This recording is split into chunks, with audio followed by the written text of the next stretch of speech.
Hi guys, welcome back to my YouTube channel. This is a YouTube channel where we discuss all things law, lifestyle, and general adulting topics.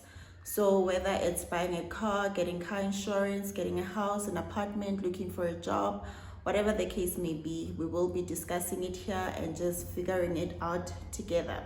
So for today's topic, we are discussing employment.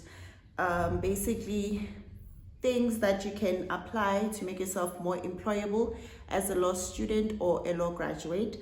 Some of these points are not exclusively applicable to law students and law graduates. So even if you're not within the legal fraternity, just keep watching. There are points that might be relevant to you. So the first point is that you need to make sure you get the best grades you can possibly get. I mean, everyone has that degree, everyone has that LLB. But you need to make sure you're outstanding in your grades. There are some law firms that will say, for example, they want 75% and upwards or 65% and upwards. If you got anything below that mark, they will not even look at your CV. So do make sure you get the best grades you can possibly get. That's number one. Number two, you must make use of scholarships or bursaries that these big law firms provide, right? Well, if you can afford to pay your fees cash, do so. But if you cannot afford, consider making use of scholarships or bursaries, because when they are already funding you, you're already building a relationship with those law firms that are offering these scholarships or bursaries. So sometimes they will even allow you to go to their workplace or their company during school recess so that you can shadow work, do vacation work and whatnot. So you get to familiarize yourself with their working environment, and they're already sort of mentoring you and preparing you for after you finished your degree. So it is a good thing to be funded by a law firm, so that number one, you start building a relationship with them, and because they are already paying for your studies, if you finish and you work for them, it's a win-win situation, because they didn't just throw their money, but you actually also became an asset to them, provided also you do meet their other requirements. But if you are already one of the students that they fund and they're making you do vacation works and whatnot, most of the time the goal is for them to eventually retain you. But if you don't end up meeting their other requirements, then we all know what that means. And then the third thing, you need to make sure you do vacation work. So that's what we call vacation work or shadow work or internships. You do not need to complete your degree for you to start gaining work experience. You can do vacation work for as early as your second year. So what vacation work is that during your school recess, as I've already mentioned, you can go to law firms and do vacation work. They will give you some tasks to complete. That way you are already seeing what the work environment requires, and you're already gaining experience, and you are also building a relationship with the particular law firm where you are doing your vacation work. Some of them might just call it shadow work, meaning you just follow around their lawyers, you go to court with them, you watch what they're doing, and you gain experience through that. And some might call it an internship. If you go to law clinics, almost every university does have a law clinic. So law clinics is a place where basically the community members that cannot afford legal services, they go to community clinics to obtain pro bono legal services. So if you're part of the law clinic, you will be assisting the community with regards to their real life court cases, but you're doing it for free. You will definitely not appear in court because you do not have a right of appearance, you're not an attorney, but you can help with drafting, consulting, being present when the attorneys are actually appearing in court and whatnot. When I did vacation work when I was a student, I did shadowing, I did law clinic. When I was doing law clinic, we were mostly just drafting, but it's documents that you will be drafting when you are now working in the near future. So it already prepares you for when you are employed as an attorney. And you can also even serve your articles at a law clinic. We'll get to that. And then if now you've completed your degree, I think the points that I've mentioned so far were mostly applicable to people that are still in university, students. So if you've already completed your degree, make sure you do law school. So if you're still looking for a job, just do law school in the meantime. So law school is a 6-month qualification that you can do. I did mine with UNISA. You can do law school because law school is one of the requirements for you to be admitted as an attorney. So definitely you do need to do law school at some point. So if you're still looking for a job, it's a great time to start doing law school.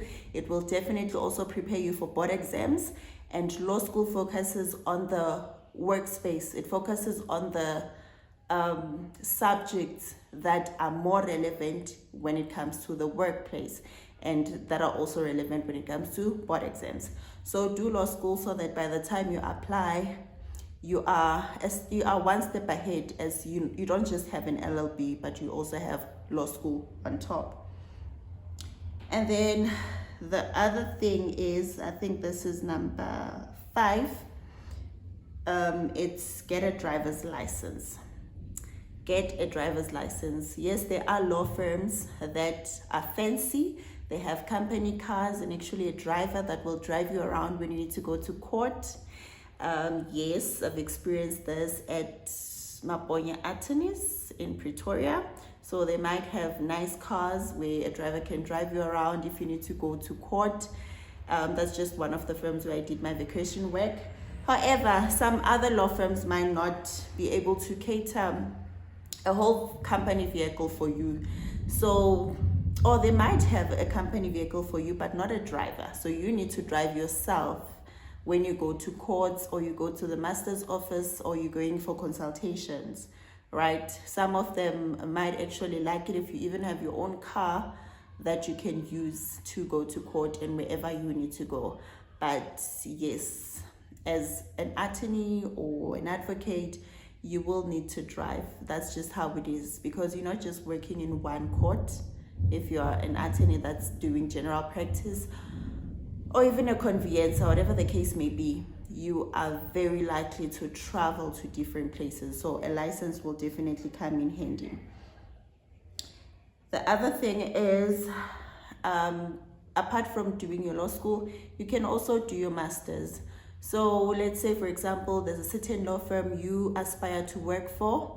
Just check what do they specialize in. For example, if you want to work at Adams and Adams, you would know that they specialize in intellectual property. So you might start doing a master's that is under intellectual property, just for you to gain, what can I call it? You can gain more knowledge on the subject, because an LLB is a general overview of everything. But when you do a master's, obviously you're now specializing and getting into deep with that specific topic. So even if you're not just aspiring to work for a certain law firm, but what is it that you feel like you would like to specialize in when it comes to law?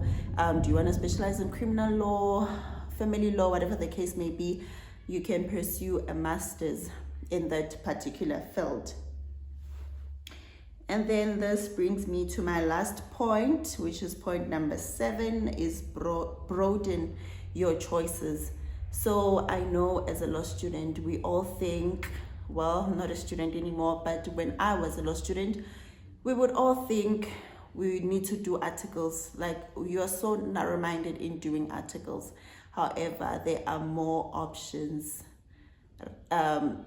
It's not just about doing articles. You can do pupillage, you can do aspirant prosecutorship, you can do compliance, you can be a paralegal. There are other things you can consider. You can be a maintenance officer.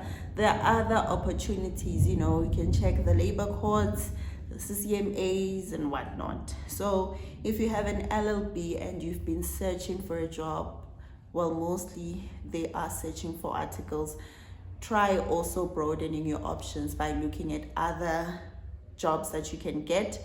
It would be nicer if you can get jobs that are still within the legal fraternity, but if you're struggling to do so, do consider even jobs that are outside of the legal fraternity, so that you have, at least when you check your CV, you can account for that period of time as to what you were doing. And every job, there are skills that you will gain from it, right? Instead of having a 3-year gap on your CV that you can't really account for.